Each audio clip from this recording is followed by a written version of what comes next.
Welcome to Cup of Joe and Filthy Pleb Esports. I'm Joe. I'm here to talk about professional gaming. Today we're going to discuss some of the more interesting esports events of the last week. We're going to be covering topics that from Counter-Strike, League of Legends, Overwatch League, as well as the Rainbow Six Invitational that has been happening for the last several weeks. So for Counter-Strike, the really interesting event of the last week was the complexity stunning Astralis 2-0 in the first round of the Blast Premiers event to knock them into the losers bracket. That was something that really shocked pretty much everyone. You had Astralis, who many argue is we're in the second era of Astralis from 2017-2018 and 2018-2019 in some parts of 2019, and then the end there was that time where Liquid was really very dominant, and now we're back to what some would argue is an Astralis era, and they were beaten by the 29th ranked team in the world. Beats them in a massive upset. If you look at the complexity lineup, you had, what was it? I think two players were veterans in really any capacity. It was just a team of very young players that really completely wowed the world in how they beat Astralis on those maps. So that was very, very impressive, and also just something to watch out for and see. Will complexity evolve into a better team? Will they just slide back down into where they are outside of the top 20?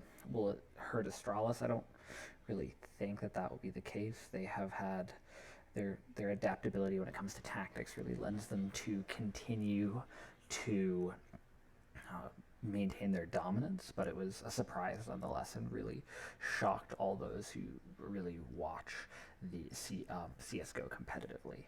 For League of Legends, it was an interesting weeks 3 of the LCS and week 4 of the LEC were pretty interesting because the two, what many consider to be the top 2 teams in each region going into the season, both went 0-2. TL lost to both 100 Thieves and Counterlogic Gaming to end their third week of the LCS at a 2-4 record, which really surprised a lot of people. Good news, they got Brox's visa approved, so he'll be playing sooner rather than later. So ideally, many believe he'll be able to turn that situation around, but nevertheless, from where TL was at the end of last year, where it really looked like they could definitely go 18-0 going into this split, to now having to really come back to have some good weeks to even hit 500 is pretty impressive. I mean, on the bright side for them, the spring split doesn't matter, so it shouldn't really affect them going into Worlds, except if one considers potentially how Broxa fits into a team dynamic around shot calling and things like that. And if he's potentially not as good of a shot caller or almost an in-game leader as Smithy was, that could be a major issue. So we'll have to see how that goes. And then this weekend, in week 4 of the LEC, you had G2's Turbo Ints. What was it? Caps was 0-7 in 15 minutes against Misfits, and then on the second game against the 0-7 Schalke, they lost again. It was an impressive showing from G2 in the way that they were able to push waves and really make the game drag out in considerably longer than it should have.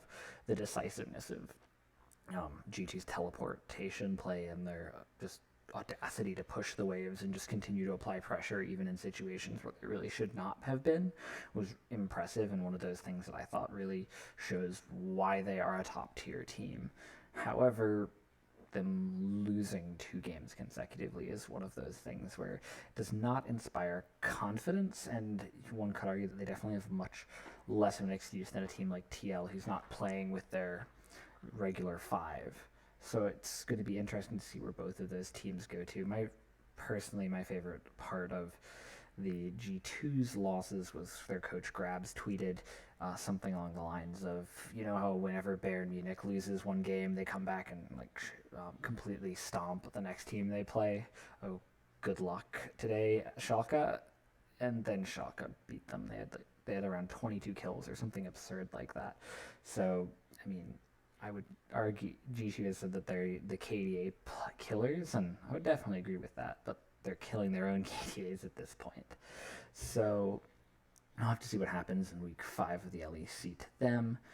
TL, on the other hand, I'm not sure. Their losses to 100 Thieves and CG were telling just from a. It didn't feel as though they were. You didn't see the audacity of play that you saw from G2. They much more were. It, I don't know. In the Misfits game, especially, it felt like G2 just inted to the point where they couldn't do anything. In the TL Golden Guardians game, it was very, very different. It felt like they had pressure. They were definitely out pressured and outmaneuvered across the map in some places and surprised. So it's going to be interesting to see where these teams go from their 0-win weeks and how they adapt and evolve and maybe adjust to the new meta. Because of these teams' pedigrees, I generally tend to believe that they're not actually going to suffer and it'll help them, because it's one of those things where these teams have in the past been so dominant that they really don't have something to drive them. It's just sort of, we win scrims. We're going to win the scrims. No one really takes them that seriously. It's fine. We get on stage. We'll just destroy everyone in front of us. It'll be great.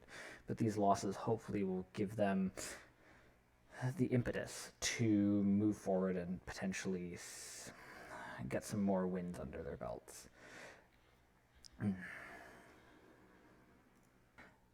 Moving on to the Overwatch League, this is less about the actual gameplay and more about the league and its structure as a whole.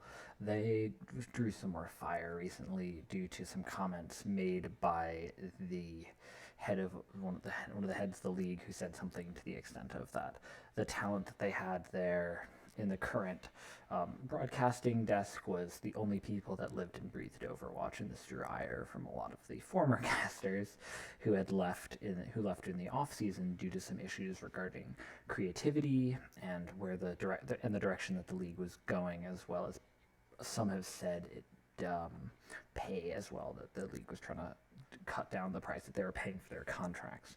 So either way, it's interesting to think. It's an interesting opportunity to sort of look at Overwatch League here at a high level and potentially later on down the line and dive in a little deeper, because it's a very fascinating concept, from the idea of these home stands and places where fans can have can watch and connect with their local team at a home game. And so it's very interesting, and this idea of home crowd, it's really pulling a lot from traditional sports in that regards. And I read an interesting article about them from a research group called PSB, where they were talking about how some of the people that these homestands are drawing are not necessarily the typical the typical hardcore gaming demographic that you would expect to watch something like Overwatch League. They tend to, if I remember correctly, they tend to skew a little more towards the more casual people, while your harder core fans might not necessarily want to go there and celebrate Overwatch and all that everything that these homestand weekends entail. So it's going to be interesting to see whether this, I don't want to say gimmick, that's a little mean, but the way in which they're monetizing and building out this esport ends up actually benefiting them or not. Because I think that it's a very cool take, but due to the way in which Blizzard has handled running of the league and the management of it, I personally believe it's difficult to say whether that will overshadow and allow the league to succeed. Because if you look at the way in which Blizzard handles Overwatch League, it's more heavy-handed in some terms than Riot is with the League of Legends scene, which is surprising. And it's also, one could say that because of how heavy-handed Blizzard has been since the inception of professional Overwatch, as opposed to League, which previously was in different circuits. It was there were some MLG tournaments, there were some IEM tournaments back in the early days of professional league, and then it sort of all those different scenes coagulated into what was NA and EU LCS, and now is LCS and LEC. So I think League had a little more time to develop as an esport prior to it becoming sort of taken over by Riot, where Blizzard Automatic just sort of strangled is again not the right word we're looking for, but again, very much sort of took over Overwatch League initially, and has really kept its hold on it. And so it's interesting to see where that ends up going. Lastly, touching on Rainbow Six Invitationals and some of the storylines that came out of there. The G2 storyline of the fallen champion that was getting its chance at redemption through invite ended as many expected. They were eliminated from the tournament. They lost 2-1 to Fnatic, and then they lost, I believe it was 2-0 to Ninjas in Pajamas to finally to be eliminated from the losers bracket and now out of the tournament. So we'll have to see what happens with that team and where they move on from Invitational, as well as the interesting thing about the SI Invitational, generally speaking, is the bracket style and the way that it's set up with a group stage, and the top 2 teams out of each group move into this final 8 that then you get into a double elimination bracket, which a lot of esport fans think is probably the best way to do championship style tournaments like this, where if you lose, you have to lose 2 series in this bracket to actually be eliminated from the tournament. So you end up, while potentially not having as exciting of a tournament, it's harder for a dark horse to streak through and win a set of games here, a set of games here, and a set of games here, and just go through, because they consistently have to beat the best team, the best of the lower bracket teams as well. It really ensures that potentially the best team wins, because even if, let's say a team like TSM has a bad game against, we'll just throw a name out there and say Space Station Gaming, another one of the North American teams that went through. If they have a bad game, go to the losers bracket, they can still have a chance to prove that they were the better team in the final, winning from behind. And so I think that from that perspective, this bracket is very healthy for fans of the sport to determine actually who is the best team in their game.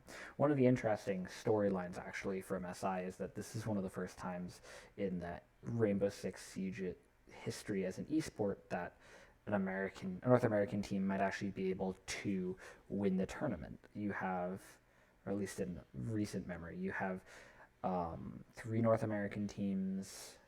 You had in the group of final 8, you had 3 North American teams, 2 European teams, one Asian team, and 2 South American teams.